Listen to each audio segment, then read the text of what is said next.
తమిళనాడులో star war మొదలైంది. 2026 target గా హీరోల ఎన్నికల యుద్ధం సాగబోతుంది.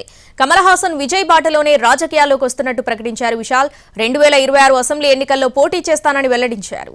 తమిళనాడు రాజకీయం మరింత రసవత్తరంగా మారబోతోంది. దివంగత సీఎం జయలలిత లేని లోటును భర్తీ చేసేందుకు స్టార్ హీరోలు ఒక్కొక్కరు రాజకీయ రంగ ప్రవేశం చేస్తున్నారు. ఇప్పుడు తాజాగా హీరో విశాల్ పొలిటికల్ అనౌన్స్మెంట్ చేశారు.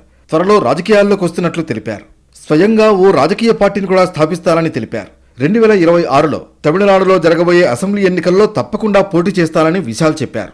రాష్ట్రంలోని ప్రజలు సరైన వసతులు లేక ఇబ్బంది పడుతున్నారని, వారి కోసం తాను అన్ని సౌకర్యాలు కల్పించాలన్న ఉద్దేశంతోనే రాజకీయాల్లోకి వస్తున్నట్లు వెల్లడించారు విశాల్. 2026 తమిళనాడు అసెంబ్లీ ఎన్నికల్లో సీఎం స్టాలిన్ వర్సెస్ హీరోలుగా మారుతోంది. తమిళగ వెట్రిక్ కళగం పేరుతో తమిళనాడులో రాజకీయ పార్టీ స్థాపించారు దళపతి విజయ్. 2026లో జరగనున్న అసెంబ్లీ ఎన్నికల్లో తమ పార్టీ బరిలో ఉంటుందని ఇప్పటికే ప్రకటించారు. ప్రస్తుతం ఆ రాష్ట్రంలో జరుగుతున్న లోక్సభ ఎన్నికలకు కూడా దూరంగా ఉంటున్నట్లు ప్రకటించారు విజయ్. 2026 ఎన్నికల్లోనే అమీతుమీ తేల్చుకోనున్నట్లు చెప్పారు. పార్టీ నిర్మాణంపై పూర్తి స్థాయిలో దృష్టి పెట్టారు. ఇక ప్రముఖ నటుడు కమల్ హాసన్ నాయకత్వంలో ఇప్పటికే మక్కల్ నీదిమయ్యం MNM ఏర్పడింది. కమల్ హాసన్ పార్టీ కూడా లోక్సభ ఎన్నికల్లో పోటీ చేయడం లేదు. ఈసారి లోక్సభ ఎన్నికల్లో పోటీ చేయకూడదని ఆ పార్టీ అధినాయకత్వం నిర్ణయం తీసుకుంది. త్వరలో జరగబోయే లోక్సభ ఎన్నికల్లో అధికార DMK పార్టీకి మద్దతివ్వాలని MNM పార్టీ తీర్మానించింది. అందుకు ప్రతిఫలంగా 2025లో MNM పార్టీకి ఒక రాజ్యసభ స్థానం ఖాయమైందని తెలుస్తోంది. 2026 అసెంబ్లీ ఎన్నికల్లో పోటీ చేయనుంది కమల్ పార్టీ.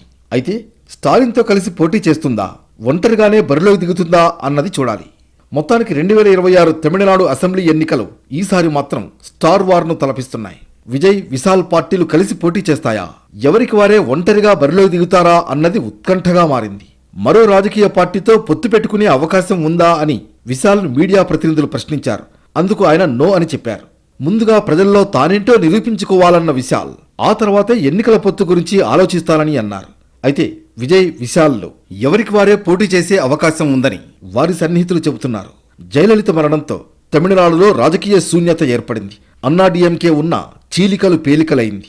పాపులర్ లీడర్ ఒక్కరూ ఆ పార్టీలో లేరు. దీంతో DMK అధినేత సీఎం స్టాలిన్తో తలపడే నాయకత్వం తమిళ పాలిటిక్స్ లో స్పష్టంగా కనపడుతోంది. ఆ లోటును భర్తీ చేసేందుకు మొన్న విజయ్ ఒక పార్టీ పెడితే ఇప్పుడు విశాల్ సైతం రంగంలోకి దిగాడు. ఇద్దరూ తమ లక్ష్యం 2026 అనేశారు. దీంతో 2026 ఎన్నికల్లో స్టార్ హీరోలతో తలపడనున్నారు స్టాలిన్.